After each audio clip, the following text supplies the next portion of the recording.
Hello friends, मेरे channel Vaishali's kitchen Hindi में एक बार फिर से आपका स्वागत है।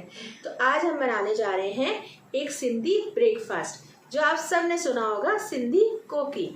ना तो ये पराठा है, ना तो ये रोटी है, लेकिन फिर भी इतनी स्वादिष्ट है कि एक बार आप सिंधी कोकी खाएंगे तो आप बार बार इसे बनाएंगे। और इसकी एक सबसे खास इम्पोर्टेंस जो है वो ये है कि अगर आपको कभी ट्रैवलिंग करनी है, कुछ ऐसा बनाना है, आपको मान ली 36 घंटे की ट्रैवलिंग करनी है, बहुत लंबी ट्रैवलिंग करनी है, तो ये एक ऐसा नाश्ता है जो 3-4 दिन तक खराब नहीं होता है।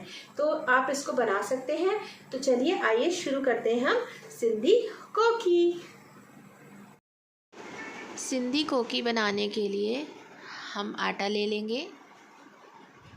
इसमें मैंने 2 बारीक प्याज कटे हुए डाले हैं, 4 से 5 हरी मिर्च कटी हुई और हरी धनिया। आटे का रेशियो आप अपनी फैमिली के अकॉर्डिंग ले सकते हैं। मैं ये 4 कोकी बना रही हूँ तो मैंने इतना आटा लिया है। अब स्वाद अनुसार नमक और थोड़ी लाल मिर्च ऐड करेंगे। अब हम इसमें मोयन लगाएंगे। इसके लिए मैं ऑलिव ऑयल यूज़ कर रही हूँ। आप जो भी रिफ़ाइंड यूज़ करना चाहें कर सकते हैं। आप देसी घी भी यूज़ कर सकते हैं, उसका भी बहुत अच्छा स्वाद आता है। अब हम इसमें पूरा मोयन, नमक, मिर्ची को अच्छे से पहले आटे में एक सार कर लेंगे। अब हम मोयन चेक करके देखेंगे। अभी मुझे मोयन थोड़ा कम लग रहा है, थोड़ा सा और ऑयल डाला है मैंने। और अब हम मोयन को चेक करके देखेंगे कि मुट्ठी बंधनी चाहिए। इस तरीके से जब बनने लगे तो आप समझिए सही मोयन लग गया है। अब इस आटे को गूंदने में सबसे ज़्यादा सावधानी ये बरतनी है कि हमें बिल्कुल भी एक साथ पानी नहीं डालना है, क्योंकि ये आटा हमें बहुत ज़्यादा टाइट मारना है।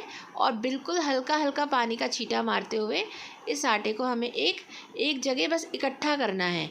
अगर ये आटा थोड़ा सा आपका अच्छे से बंधे नहीं, अगर इधर उधर से बिखरा हुआ हो, तो आप बिल्कुल भी चिंता नहीं करिए। इसका आटा इसी तरीके से होता है।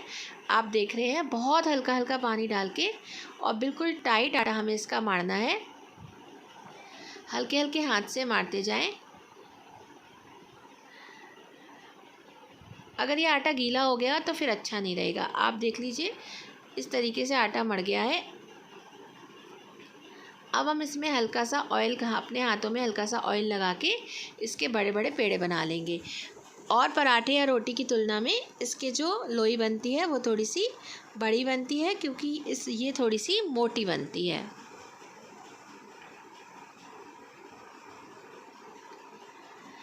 अब हमें ना तो इसमें परातन लगा के बेलना है, ना तो इसको डायरेक्ट चकले पे बेलना है। हम पहले तवे पे थोड़ा सा घी लगा लेंगे और उस पर एज़ इट इज़ ऐसे का ऐसा ये पेड़ा रख देंगे।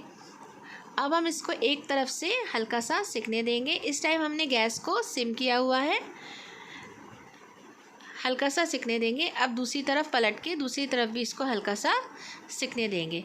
इस तरीके करने से बिना परातन के जब आप इसको बेलेंगे तो ये बहुत ही आराम से बिना टूटे आपकी बेल जाएगी। बस आधा मिनट दोनों तरफ से सेकने के बाद अब आप देख सकते हैं इसमें एक परत सी आ गई है, जिसकी वजह से आप इसको आसानी से बेल लेंगे। अब आप देख रहे हैं, ना तो मैंने परातन लगाया है, ना कोई परेशानी हो रही है, ना ये टूट रही है, और बहुत आराम से मैंने इसको बेल के रेडी कर लिया है। चलिए अब इसे सेकते हैं। आप इसकी मोटाई देख सकते हैं। अब इसे सेकने के लिए हमने तवे पे थोड़ा सा घी लगाया और इसमें हल्के से हमने कट लगा लिए हैं ताकि ये अंदर तक सिक जाए।